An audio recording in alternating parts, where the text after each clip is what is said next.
Hello, this is John Wayne Mercure, the Sonneteer, from the beautiful city of Chandler, Arizona. I'm going to tell you again, 4 million people just in this county, and it's pretty here. Endless summer. I want to read you this because I used to teach history, and I love teaching history. Why? It's other people's lives, people that lived, your relatives, my relatives, and it's beautiful. And I just got this off of the TV the other day. The rules, the Holocaust laws, and this is from Anne Frank. Number one, the law is, number one, thou shalt not be a victim. I'm talking to you out there. Number two, thou shalt not be a perpetrator. You can't start evil. You can't. And number three, thou shalt not be a bystander. That's why I'm telling you, you've been a bystander with your poetry, the Society of Living Poets. Write something down. Here's life, okay? Nobody ever promised you a rose garden. Nobody ever promised you an Eden. We have to make our own. And there's no business like show business. What does that mean? Show me your verse. Show me your short stories. Put out there in cyberspace the miracle of YouTube. What a miracle. Those guys, Yawid Karim, Steve, Tiger Chen, and Chad Hurley. That's a miracle. Thank you for the opportunity. For all of us, write your verse. What's your verse going to be? You've got to leave something for your family. Please, I'm asking you. Now, this sonnet that I'm going to read here is number 869. And it goes this way. The title is, I always ask these people for help. Sleeping fathers, sleeping mothers, send me your wisdom. Talking about your ancestors. What about your ancestors? Well, they're not around anymore, but their spirit is. Sleeping fathers, sleeping mothers, send me your life's lessons learned. Keeping me safe within your loving embrace. The wisdom that you earned late at night in the deep quiet of earliest morning hours. Great inspiration possesses me, should possess you. From my ancestors, their vast, profound powers. Benevolent spirits which surround me, they help me, they inspire me. I can feel their presence. Heaven sending advisors, encircling me, sweetly caressing me. I ask for their assistance. You have to ask your ancestors for their help. I listen within the stark silence. God walks within the silence. The silence is beautiful. High energy invigorates me, motivates me, spurring my eloquence. My beautiful ancestors, not dead, but gone on before to heaven in another dimension, but their spirits are all around us. Your ancestors' spirits all around you. Wonderful relatives, family most precious, history so golden. There's millions of Yahoo websites for the famous French surname Mercure. It's an old name. It's fun just researching collateral relatives, relatives and ancestors of yours, enriching my future and yours too. Fabulous people. They loved life, treasuring every single breath. Marvelous personalities, separated from us by only the mirage of death. Ancient souls, alive once more in the peaceful midnight silence. Brilliant images, flowing from my fingers as I write. Poetic magnificence. Ask and you will receive. Seek earnestly and you will find wisdom. Knock with respect and the doors will fly open. Heavenly kingdoms. Eloquence racing from my fingertips. So fast I can't keep up. Exuberance. Exhilaration. I love those words. Exuberance. Exhilaration. Excitement. The Holy Grail's sacred cup. Drink deeply. Immerse myself totally, sweetly. Thank God for any assistance from my ancestors, from my guardian angel. Think gratitude. Think of magnificent muses like Cleo. I call her Chloe. I like it better my way. Poetic dances. Feel warmth. Accept the messages. Take the ball and run with it. Surreal tinglings. Tangible wordings. Guided by Holy Spirits. Sleeping fathers, sleeping mothers, lend me your strength and your divine energy. Send me your guidance, your spiritual muses to empower me. Don't allow me to let you to be forgotten. Your memory yet lives with all of us, your posterity, your family. I want you to be truly worthy. That's what they're telling me. They want me to be truly worthy of those footprints in that blizzard 53 years ago. Colonel Albert Heinrich Pfeiffer and Henri Mercure, my great-great-grandfather, thanks a million. Angels who saved me, wait for me at the pearly gates of heaven. Beautiful spirits, wait at the Rainbow Bridge with blessings. John Wayne Mercure, the Sonneteer. And I wrote this one December the 18th, 2009. When I ask you to think about your ancestors, look, their lives were just as precious to them as yours is to you and mine is to me, and they're gone. And I think about them a lot because the more I study them, the more fascinating it is. 780 Mercure hotels in 51 countries, 25 Mercure hotels just in metropolitan Paris. I mean, here's one of my coats of arms. It's beautiful. And I say it's beautiful. It's beautiful. I mean, it's more than 1,000 years old. And I honor it. Why do I want to honor it? Because it's my family's Mercure. Here's another one. Another Mercure escutcheon, coat of arms, more than 1,000 years old. Your family has these things. Honor them. Honor your ancestors. Give it a try. Okay? What do you have to lose by leaving something for your family?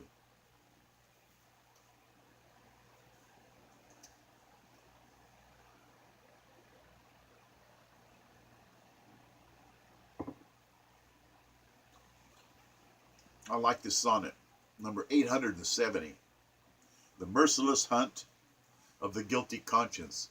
I read about this guy in the newspaper and I thought, gee, man, conscience. 20 years after the murder, Kenneth Jackson Turner turned himself in. Plenty of time to try to forget this gruesome mortal sin of his. He killed a 78-year-old man. The man's name was Marlon Darton. Jackson beat him with a club, smashing him repeatedly with a brick. Huge amounts of blood. Stabbing him in the neck with a kitchen knife, so mercilessly, covering the eyes with a pillow. Darton's face staring gorily. He took a miserable $100 in that little robbery to get high on devil's drugs. Jackson killing an old man for $100, a dangerous junkie thug.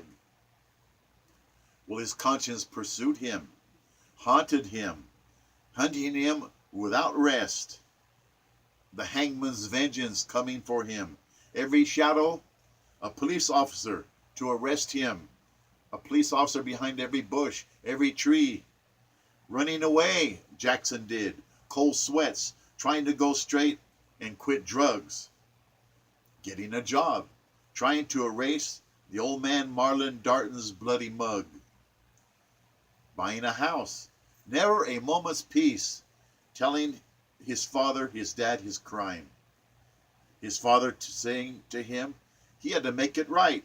He had to do the time. Turn yourself in. Year after year, ghoulish nightmares, many sleepless nights, tears of remorse, hearing the old man Darton's ugly death rattle indict. 20 years of tormented conscience, confessing to his dear sister, telling his dear sister he killed somebody. She told him to turn himself in. You got to flee this impossible torture. Your conscience is going to give you no rest. You have to make amends. So Kenneth Jackson drove from Georgia to Phoenix and surrendered to police, knowing his conscience was his only own executioner, an excised cancer. Edgar Allan Poe wrote The Telltale Heart, a murder victim's vengeance, imagining the murderer hearing the beating of a dead heart, homicide's revenge. Murder victim's heart beating, speaking much louder, anger of unavenged blood, crying out, screaming out, bloody murderer. Shakespeare's Macbeth, killing King Duncan. Lady Macbeth, ravaged by her guilt, impelling spear of blame. Blood won't wash out. Sanity is killed. Out, damn spot, Lady Macbeth, wash out the blood of murder. It's never gonna come out. Lady Macbeth, suicide. Ratted by Judas. Judas, he couldn't take it. His conscience got him. Jesus was crucified. Judas hanged himself and died. Conscience. Mohandas Gandhi said, "The tyrant conscience in my head is the only voice I hear. Haunted by the ghost of my conscience, the guilty flee when no man doth pursueth. Trust in God's justice. The debt always gets collected." This old lady said, sooner or later, all I know for certain is that sooner or later, the bill comes due. And this Mr. Jackson, that's an honorable thing he did. Surrendering himself. He said, I committed a murder 20 years ago, and I need to pay my debt because my conscience will give me no rest. And that's why I wrote that, in that Mr. Jackson's honor. Why?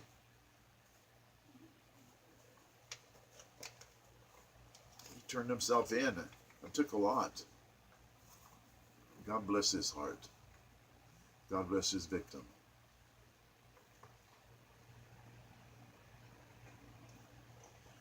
This is number 871. Thank you, Department of Public Safety Officer Christopher Morano. He got killed. This is in his honor. I try to honor people with mine. Why don't you try to write something to honor people you know, please? Please get it out there where we can see it. The Society of Living Poets. You're a police officer. You take your life into your hands. You risk everything you have, facing true danger every day. You're 1 second from the grave. Police officers, keep us all safe, to serve us and protect us from fleeing suspects, berserk criminals. Officers, they're fearless, taking the fall for the short end money, lonely night shifts, making paltry money for deadly perils faced every day. Death is swift, just like Officer David Uribe, shot down by drug addict punks. They left him in the street to bleed to death. Officer Uribe, shot in the neck by these drunks. I can't stand it. David Uribe, they left him to die. God bless his heart. Valiant officers giving up 50 years of their life for the public by getting killed on duty. Instant ambushes, bushwhacks, never knowing when it will hit. The snipers, the fatal shot, the sneaky blow. Personal family, your kids are targets, God forbid. Evil everywhere. You never can know when you stop someone, if they have a gun or not. If they have a gun, a knife, if they are in their right mind. Stiff penalties don't seem to faze most incorrigible hoodlums. They don't care what the risks are. They're evil. Snipers, cop haters, wild-eyed lunatics, the worst you can find. Stalkers, kidnappers, rapists, child molesters, human swine. We have to be protected. There has to be some kind of law. God bless police officers. Department of Public Safety Officer, 28-year-old Chris Morano, a violent end to his life. placing spike strips to stop an outlaw. Officer Marano was killed, leaving his wife Shelley and 4 lovely daughters. Oh my God in heaven, please help this family. The wife Shelley and 4 lovely daughters, and he's dead. Oh my God. Honor, duty. He was a Navy veteran. Now he's gone forever. Another dead officer. My heart bleeds for Officer Marano's family and mother, Catherine. Why do fools try to flee? Their evil deeds and felonious sins? Police dogs, DNA, night vision, heat sensors, CSI investigators. They're going to catch you. Please don't say we don't need police jailing perpetrators. We have to have people out there to look after and catch the bad guys. There's a real famous quote, and it goes this way. Hey, you can sleep safely at night, you and your loved ones, because there's brave men and brave women for the police and the fire department that are on duty 24 hours a day so that you can sleep safely and snugly without fear. And I think that's a good thing to remember, that whenever you're talking about these people that are out there protecting us, we need police officers. And I'll tell you, this is just... Anyway, there's a lot of people out there right now from the radical left. They're anarchists, they're communists, they're lawless. They want the rules of the jungle. They want absolute chaos. Well, we got to keep outlaws at bay. God bless our police for protecting us. Thank you, Chris Marano. You gave your life, and you were only 28. Thank you, David Uribe, and so many of others that have given their lives. We rank you among America's greatest patriots, police heroes. The thin blue line of intrepid police officers, heroes one and all. Men and women standing tall, facing America's worst criminals. Thinking of others first, our defense against wicked evil. I wrote this sonnet December the 20th, 2009, in honor of this Christopher Marano. Gosh, it's his wife. And 4 little kids, 28 years old, and he's gone. Oh, bless his heart. And all you officers out there that are doing this to protect us. I know there's a lot of disrespect for police officers, but those people are crazy. Those people are, they don't want any law. There has to be law. There has to be some kind of law and order. So thank you.